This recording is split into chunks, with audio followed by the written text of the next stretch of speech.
pleasure now and privilege to introduce you to this morning's keynote speaker, Professor Mike Weed. Mike is a Professor of Applied Policy Sciences and Senior Pro Vice-Chancellor for Research, Enterprise and Business Development at Canterbury Christ Church University. He is editor of the Sage Library of Sport and Leisure Management and the Journal of Sport and Tourism, and co-editor of Routledge Handbook of Physical Activity Policy and Practice. Mike's research focuses on the use of evidence in policy and evidence of how policy is developed, with recent projects focusing on concussion in sport, population health behaviours, and the one which he hooked us on last year at EASM in Innsbruck, of sport and climate change. At EASM last year, 12 minutes was just not enough to hear about what his research has found, and so thankfully he kindly agreed to be one of our keynote speakers this year, because it's so aligned with the theme of our conference. Mike's keynote address will no doubt challenge us all to think about our roles in sport and whether we care enough about climate change and what we are prepared to do about it. Let's give Mike a warm welcome, please. I hate sport. That was the first line of my keynote address in Malmo 5 years ago. And yet I'm back.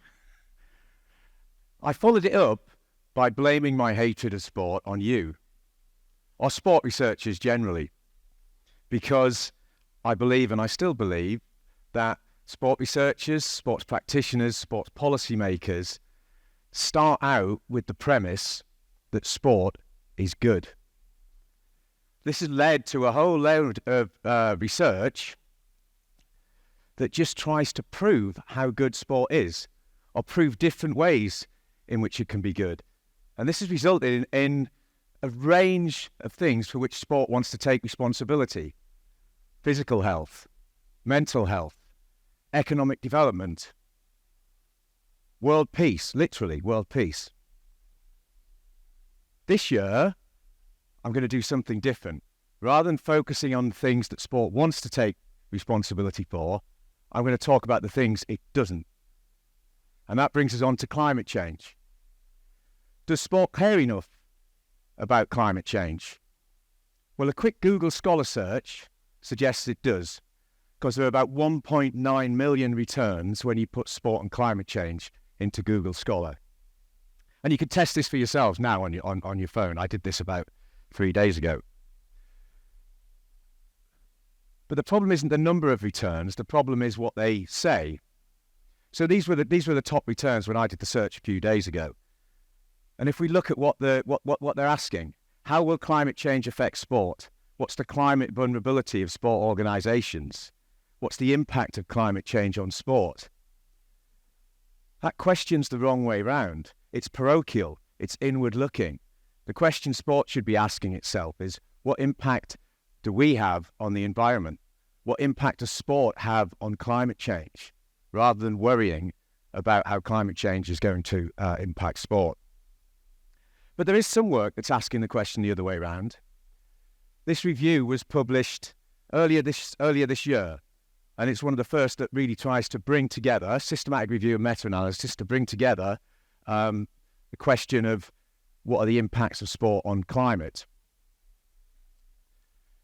They looked at a couple of questions. Now, those of you who do systematic reviews will know that quite often you look through the literature and then you apply quality criteria. So you look through the literature and you assess the literature you found for quality. But because this review was just looking at what evidence is available, those quality criteria weren't there, which means the returns that were included in the review are pretty much the sum total of what's out there in relation to these questions. So what are the emissions-related impact of sport, and what actions are being taken? 112 papers out of 1.9 million Google Scholar returns focused on these questions. Now, in other areas, I hear people say, well, if you care about something, you should measure it. So of those 112 papers, there were only 40 that included any measures of climate impact of sport. Which meant that although this started out as an intended systematic review of meta-analysis that might have been able to build a picture of the climate impact of sport, it wasn't really able to do it. But I'm going to have a go this morning. So I'm going to ask 3 questions. Does sport disproportionately impact climate change? Come on, Ty, we'll do that in a moment. can sport combat climate change? And probably the big one, what's sport's appetite for change to do anything about this? So the first one, does sport disproportionately impact climate change? What I mean by that is, does sport generate more emissions than you might expect for an activity or a sector of its size? So how are we going to do this? Okay, so we're going to compare the size of the sports sector by its percentage of GDP with the size of its emissions by the percentage of CO2 equivalent. So we measure the generally accepted measure, most of you will know, of climate impact is CO2 equivalent. So we convert emissions into that. We're going to look at that at 3 geographical levels. I'm going to try and start at the global level, but it's a lot easier to do it in particular economies, so UK and USA economy. I'm going to do it in 2018 because that was the last full non-COVID year, so things would have moved on a little bit to that. And the data sources are there if anyone's interested. So global GDP and CO2 equivalent. So this is the top of a graph, and we know these figures. So global GDP for everything in 2018 was $86,000 billion. I had to think about that before I came down and thought, well, actually, what does that mean? It's a big number. And then global CO2 equivalent, 37,000 million tons. And those are the units I'm going to work on. Now, I'm going to use a discontinuous scale because if we looked at sports percentage as part of that, it would be a little speck at the bottom. So sports, global GDP, $488 billion. We know that. Now, this is interesting because the highest profile things when we look at GDP, economic impact, climate, tend to be major events. That's what everybody talks about. But actually, major events are a minority of sports GDP. So active sport is about, sport events are about 3/4 of the size of active sport in terms of GDP. So these are actual figures. We know these. So if we map these across, we can look at the percentages of GDP, and we look down the other side of the chart, say, well, okay, if we were going to have emissions that were roughly at the same percentage level as sports size of GDP, these would be what we would expect. So 207 million tons. So I'm going to try and build some figures up here. And then there's the same chart there for the USA with the figures in, and for the UK. So Pam Wicker, who's here this week, I'm not sure she's in the audience, but did some work estimating the annual emissions generated just from the travel of active sports participants. This was in Germany. So this was a sample of over 6,000 or 6,500 adults across 20 sports, and they averaged about 5 hours of participation per week, and it was the training and the competition. So let's have a look at the UK. So in the UK in 2018, there were 12 million active adult sports participants doing at least 2.5 hours a week. That's an average of 2.5 hours a week. That's at least 2.5 hours a week. So the average would be higher than that. So if we multiply 12 million people by 0.8 tons, we get 10.2 million tons of CO2 equivalent. Now I'm going to be conservative, and I'm going to say, well, okay, let's assume that actually the average is closer to 2.5 than 5 hours a week. So let's half that figure to put it on the graph. So let's think about 5.1 million tons of CO2 equivalent. So what does that look like on here? Okay, we're going to need a bigger chart. We'll get one in a minute.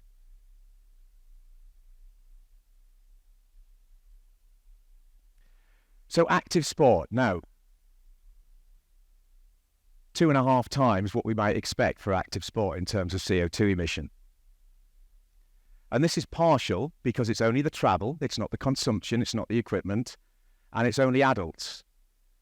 Think about it, those of you who have children who do sport, think how much you drive them around to training, to competition. None of that is in this data. So let's look at it in the USA.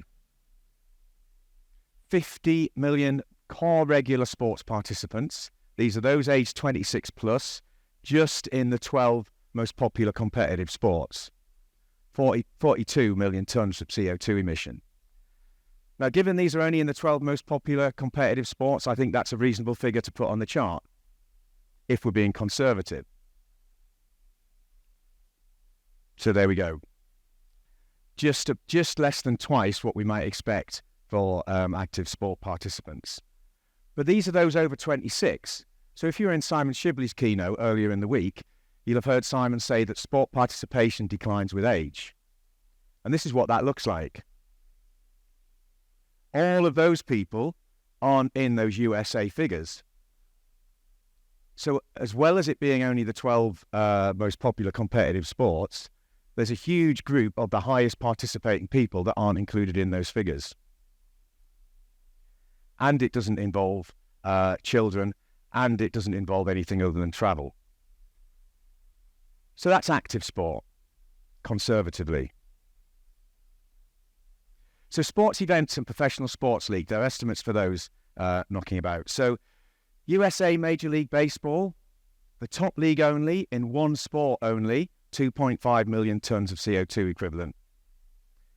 UK English Premier League Football, 0.2 million tonnes of CO2 equivalent. Again, top league only, in one sport only, in one region only, because obviously UK, we've got Scotland, Wales and Northern Ireland. So I'm going to take these figures, I'm going to say, well, okay, let's assume that all the other leagues, including college sport in the US, underneath them, make up about the same again. So we'll double those and put those on the chart. So what does that look like? So in the USA, we put baseball on, and we're already a third of the way there to what we would expect in terms of sports events. And we've got the NBA, got collegiate basketball, the NFL, collegiate football, NHL, and so on and so on. We start then to push up sport as a whole. And again, it says partial because it's just got one major event sport. If we put okay, so sorry, I'm not going to carry on building up more and more sports because we'll be here all day. But just with these partial figures in the USA, we've got already emissions that are 50% higher than we would expect them to be. If we look at it in the UK, we put football on, we put sport up as a partial figure. We're getting close to 2/3 higher than you would expect them to be for the size of the sector. And that's before we have all of the events in there and all of the irregular events, things like World Championships, Olympic Games, and so on that are hosted. So it's probably quite reasonable to say that before sport even starts to talk about the impact it might have positively on influencing others in climate change, it probably needs to at least halve its own emissions. But every time I've presented this analysis, people tell me there's a but. Does anybody know what that is? It's a big but. Okay, and the but is, well, what about the counterfactual? Particularly in terms of active sport, well, if these people weren't travelling for sport, they'd be travelling for something else. Well, that's not the counterfactual. Again, if you were listening to Simon on Monday, he'd said that sports participation rates are stubbornly static. People who participate in sport. They're not going to suddenly give it up and start going to museums because of its impact on the climate. So the counterfactual isn't people not doing sport and doing something else. The counterfactual has got to be people doing sport in a different way. So does sport disproportionately impact climate change? Yes.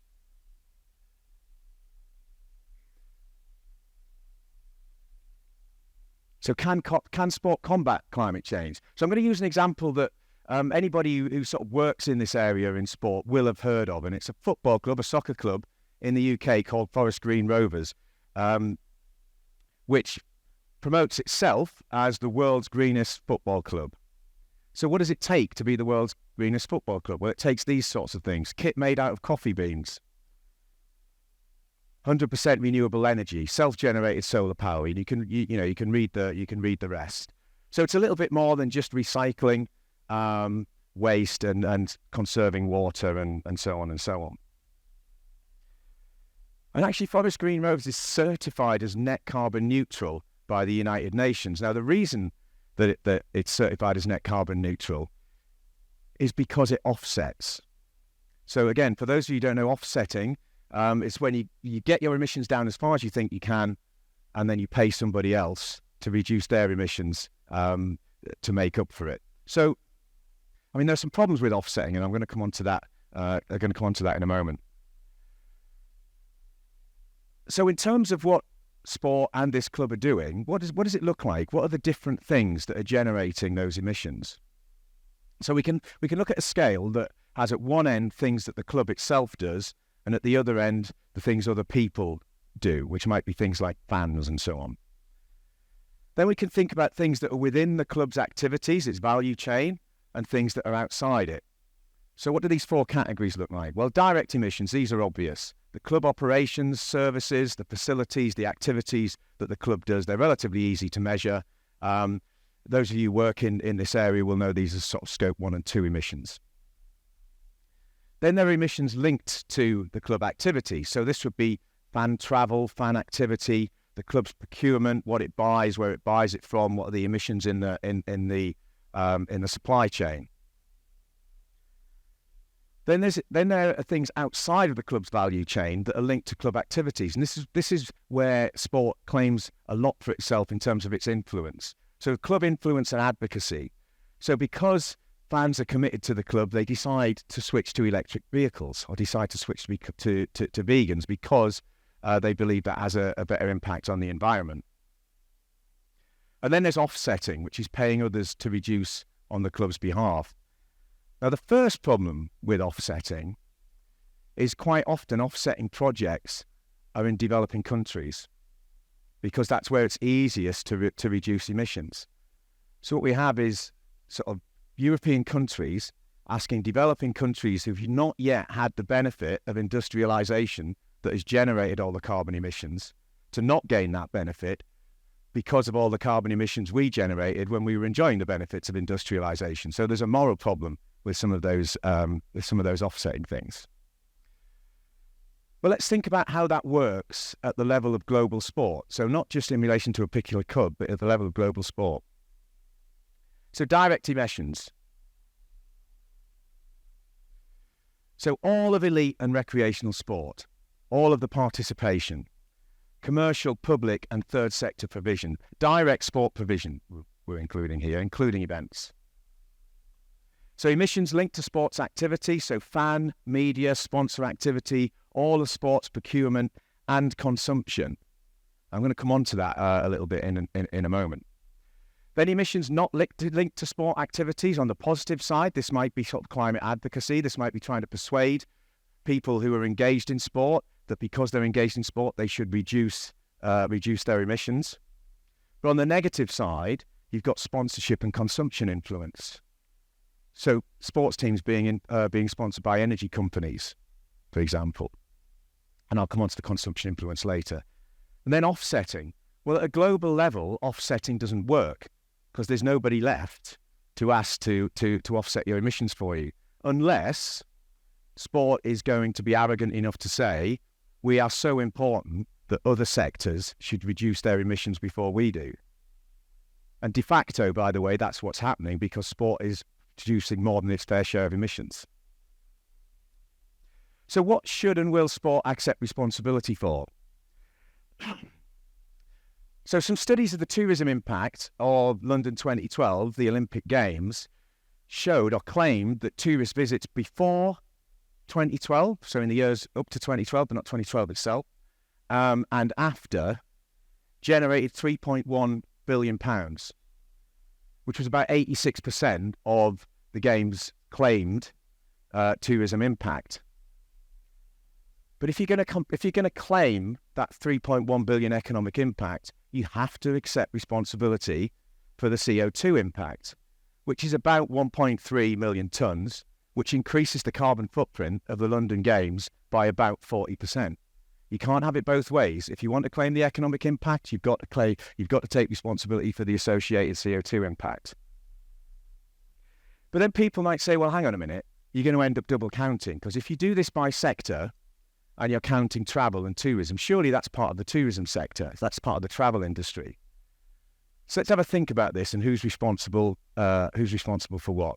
So the travel industry could reasonably be responsible for increasing the efficiency of travel. So basically reducing emissions per journey. And that could include something called modal shift. So shifting from sort of plane to train or something like that.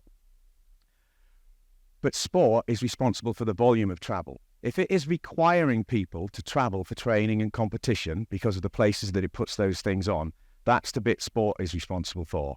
And that's what sport needs to think about in terms of its efforts to reduce climate impact.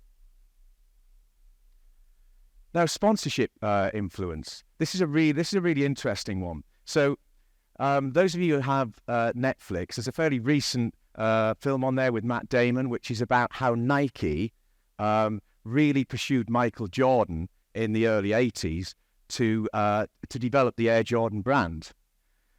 And it says here that that activity revolutionized the world of sports and culture with the Air Jordan brand. Sports and culture, that's important because sports influence isn't just on sport when you've got this sort of branded leisure wear. So these are all the Air Jordans there have been over 40 years, established 40 years ago. There are 75 million pairs of these sold annually. Just Air Jordans annually generates 1 million tons of CO2 equivalent. That's just Air Jordans. We think about it in relation to running shoes. And again, Air Jordans aren't just worn to play basketball, they're worn as leisure shoes.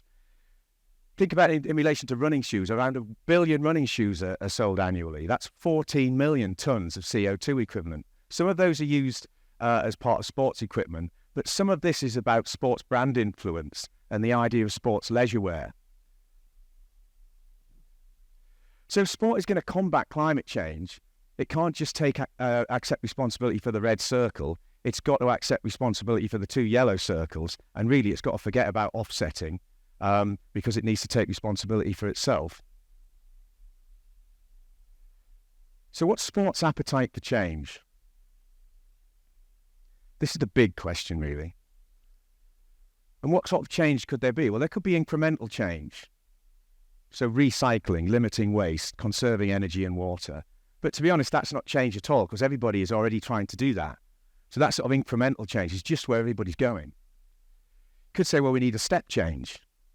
We need the widespread adoption across sports, professional and amateur, of the sorts of things we're seeing at Forest Green Rovers. We need those things to be embedded across sports provision.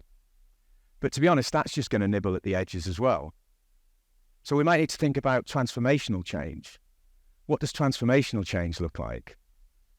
Well, transformational change assumes the very structure of sport creates an unavoidable climate burden. It involves thinking the unthinkable. And I want to use a parallel example here. So 1950s, this is what advertising for cigarettes looked like. More doctors smoke cigarettes than any other brand. They're Camels than any other brand. Your dentist recommends Viceroy cigarettes. 20,000 physicians recommend Lucky cigarettes, right? This, in the 1950s, is us now in relation to climate change and sport. To these guys, it was unimaginable you wouldn't be able to smoke in restaurants. It was unimaginable that you wouldn't all be sitting here now and there'd be a cloud of smoke hanging in the air because you'd all be smoking. Smoking was cool. It was even good for you. So what's the unthinkable? What does 40 years' time look like if we need to think that sort of unthinkable change? Well, I think we've probably already shown that despite the consumption influence and so on, it's the travel that largely generates the climate burden of both active participation and spectator sport. And I think the active participation bit is really, really interesting and important because it's small journeys at a huge scale, and it's not so visible. So some suggestions for transformational change. Ban away supporters at any game. No away supporters. The travel's too much. Stop trying to encourage legacy tourism to event host cities. Do away with that 1.3 million tonnes of carbon the London Olympic Games generated. significantly reduce the number and regularity of international competitions and events? Do we need the number of world championships that we currently have? But to be honest, even this doesn't go far enough. So, reduce competition at all levels to just the most local level and aggregate results to generate leagues. Aggregated time trials, virtual competition. So if anybody's interested in cycling, when Chris Boardman first broke the world hour record, he chased a light around the velodrome, which was the pace he had to follow. There's an international athlete just the other day in one of the Diamond League meets who had lights going around the track at world record pace for him to chase. We've got technology that could use that to have concurrent time trials at the same time where the leader will be shown virtually in every area. I know this sounds ridiculous, but we're thinking the unthinkable. You guys are sitting there smoking and because doctors have recommended Camel cigarettes, okay? And no more major facilities or stadiums.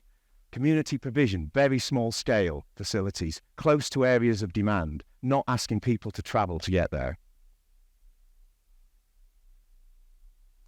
So I'm nearly finished, and I'm going to return to 5 years ago and my final slide. Some of you might remember these bullet points in relation to sport and climate change research. So I said this about sports participation research 5 years ago. So research is used as propaganda rather than evidence. If we look at all the things that are in that 1.9 million Google Scholar search, there is loads of things in there that says how great sport is and how it can change people's minds and behaviours. Sport is sport washing itself.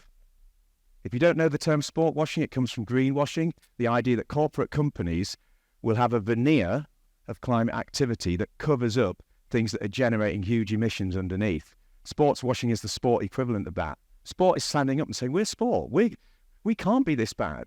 We can change things. So still, sports policy, practice and research starts with a dogmatic assumption that sport is good. We should start with the assumption of what's going on here, what's happening, what are the impacts, not how can we prove how good sport is. So again, the final bit there, the wrong answers are being provided to the wrong questions. The wrong questions, what's the impact of climate on sport? Stop being so parochial. What's the impact of sport on climate? And the answer is quite significant. So does sport care enough about climate change? No. And what's it prepared to do about it? Not enough.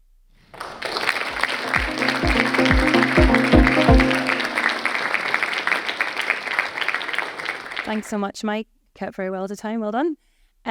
So I'd like to open the floor to questions. If you would like to ask a question, if you can just raise your hand and then introduce who you are and who you're representing. Thank you, Professor Mike Wade. It impressed me, a very brilliant presentation. And this is Jordan Wu from Durham University. I have a question. I was curious, the suggestions you raised, is there any potential categories that can relate it to the social class or social capital? Like, for example, like we also talk about like the maybe higher social class, they can like the bigger impact on the climate change. Yeah. Okay. Yes. Yeah. So I think there are a couple of things there. Again, reflecting on participation rates and the idea that multiple areas of multiple protected characteristics mean a sort of a higher impact on your participation, i.e. you participate less. Some of the barriers that that those with protected characteristics face would be overcome by some of the suggestions to try and reduce climate impact, bringing sport closer to areas of demand, not requiring people to travel, not asking for really high levels of equipment purchasing and consumption and that sort of thing. There's another side to this, though. I sort of touched on it. There's a global inequity, and there's a bit of literature on what's called climate justice that really developed countries shouldn't be asking the developing world to pay for to pay for the climate impacts that they've generated. But that comes down to a micro level as well, because people with higher incomes are buying things that generally tend to have a longer supply chain, that tend to have generated more climate impact and more emissions and so on. So there's an inequity there and a disproportionality about who generates these impacts. I'm not sure if that answers your question, but yeah. Thanks very much, Mike. Very thought-provoking as usual. As an understanding, the underlying premise of your talk is that climate change is man-made. What is your take on the very strong argument that has been made by scores of scientists and all the rest that this line that climate change is man-made is based on false science? Complete nonsense, that, so honestly.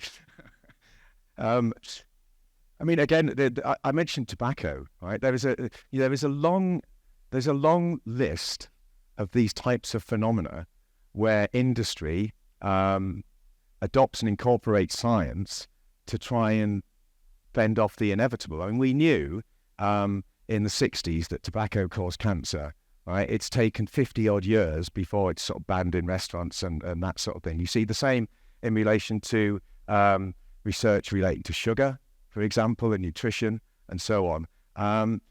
I just think that science is discredited, and it's an ideological, political and economic argument. I mean, I know it's there and you have to acknowledge it, but I think I would have been wasting your time if I spent 10 minutes on that in the presentation. Fabulous talk, Mike. I wonder whether the issue is actually understated in some sense, because one thinks about the definition of sport, and a lot of that is actually fitness, which is local, and it's got all those characteristics you're talking about in terms of transformational change. So probably the thing here is about competition travel. So parkrun would be a perfect example of something that is undertaken locally, but it's starting to creep into people being tourists and going around and collecting parkrun. It's something about the way this is implemented. So in many ways, I suspect the impact of what you're saying is completely understated, because the team sport is so small in terms of the overall contribution to participation. So maybe this is about the demise of that as an activity. It's a fabulous talk that was great. Yeah, I mean, parkrun's a great example because it promotes itself in that way. My local parkrun in Whitstable was the first one in Kent. It's been going since 2010. And for anybody who's interested, I'm on 398 in terms of collecting parkruns. But it feels local. But you turn up to parkrun, there are 400 people there, and all of the roads around there are rammed because everybody's driven, right? I drive down there, it's about 2 miles away, right? It's just because when I get up on a Saturday morning, I don't want to get up early enough to cycle or walk down there or whatever. And it's our behaviours. It's embedded in the way we think about doing things. So yeah. Hello, thank you very much for your talk. Do you think that sport's alignment with the Sustainable Development Goals is extremely dangerous and obscures what's really happening in sport? And do you think current strategies and the discourse around tackling climate change, like carbon management systems, actually are very, very dangerous? Because it looks like we're doing something, and in fact, we're doing absolutely nothing at all. Yeah, absolutely. I mean, the term greenwashing tends to be used for something much more superficial than that which you describe. But the things you describe are greenwashing. The underlying problem is the emissions that activities generate. The idea that there's a technological solution, I know I keep going back to the cigarette example, but it's like putting filter tips on cigarettes, right? It was never going to solve those problems. This is about changing the way we behave and we do things. Thank you for your presentation. I'm Kostas Alexandris. I just have a question. It was very interesting what you presented us. But when we talk about sustainability, we also have the social welfare, the social aspect. I mean, if we apply everything that you just presented, how many people will lose their jobs? And is this against economic development? If things are made local, tourism industry will actually decline. So they will say, okay, it's about environment, but what about social welfare? So can somebody calculate the impact of all this on jobs and actually economic development? Yeah, I mean, so, on one hand, if we lost a third of the jobs in sport, we'd probably reduce emissions to a level that might be a bit more acceptable. But while some jobs will be lost, others will be created. Because we're not saying stop activity, we're saying replace it with something different. I. And I think there's a sense that, generally we know economic impact is, money in, money out. So, you invest in something through jobs and infrastructure, and that generates economic impact at the other end. I think this requires, people with skills to develop this level of provision. It would be a different set of jobs to those that we have at the moment. Hi there. I have somewhat of a nagging doubt as to the logic of affixing the travel emissions to the sport industry, and I'm sure you'll destroy me in response. But I guess my nagging doubt is that couldn't you apply that logic to literally any human behavior or any human activity that we do? And then secondly, if travel is the biggest issue to do with sport in terms of emissions, once we have electric buses, electric planes, doesn't that just solve the problem that sits outside the sports sphere? Yeah, I think your question was the reason for sort of trying to put up on the slide what sport or any activity might reasonably be asked to take responsibility for. So, sport's responsible for inviting people to travel. The emissions that travel generates is the responsibility of the travel industry. So, as you say, it's for the travel industry to try and find more efficient ways of traveling. But there is also a need to reduce the volume of journeys. That's what sport can do. So, we look at electric cars, electric planes. How far away is that technology? The embedded carbon that goes into producing batteries for cars is quite significant. The energy that's generated, unless it's renewable to create the electricity, has its own carbon footprint and so on. So, I do take the point that there is the opportunity to increase efficiency, carbon efficiency in travel, but that can't be the sole solution. Sport just can't sit back and say, well, let's wait for somebody else to find a solution to this problem. So thanks so much for your very interesting presentation. And my name is Yuhei Inoue from Manchester Met University. So kind of think about future. I think at this moment, we are kind of, becoming more and more aware of the impact of climate change and in our life and sports. And we try to look at how we can reduce the impact of sports on climate. But not necessarily, maybe this is maybe a pessimistic view, but at some point, are we going to give up about this idea that we can't stop climate change? And the direction may go to, let's create the biggest indoor sports facilities so that we can protect from all the climate change. Or let's find one particular region that are least affected by climate change. I don't know, UK can be one of the best place to be, because it's at this moment it's cool place. It's a colder compared to the rest of the world. So maybe that can be a destination for that can play sports under climate change, anything like that. So I was wondering, again, future. Of course, there's trend toward how sports can prevent climate change. Also, maybe there can be new industry about how can we play sports, competition, despite climate change. And maybe that movement can kind of go, very advanced way. So hopefully that question makes sense. Yeah, no, that's a great comment to end on, actually, because I think almost weekly you turn on the TV and there's another catastrophic warning from UN Climate Committee about we're at 1 second to midnight in terms of the global clock for climate change. We've got 3 days left to save the planet and so on. I think one of the issues and the problems in terms of get people to engage with climate change, and it partly relates to Basil's question actually, is that when the consequences of climate change are articulated, it almost sounds like a disaster movie. You know, you hear it and it sounds like, you know, the film 2012, where, is it 2012, where they, you know, they create big arcs that, you know, part of the world's population go and live on for a few years until it sort of all subsides and so on. So there's two problems with that. One is it feels fantastical, so it doesn't feel real and immediate. The second is, you know, disaster movies always have a happy ending, so people just sort of tend to think, oh well, that'll be all right in the end. And I think part of the problem is that advocacy for climate action needs to talk about the more immediate consequences for people. And we start to see, you know, look at the news, look, you know, floods and fires in Greece in the past year, for example, to take just one example. So those are there. Can we live in a different way when the consequences inevitably come? That's not a question I can answer. Okay, if we just extend a big warm thanks to Mike for a really interesting talk. Thank you.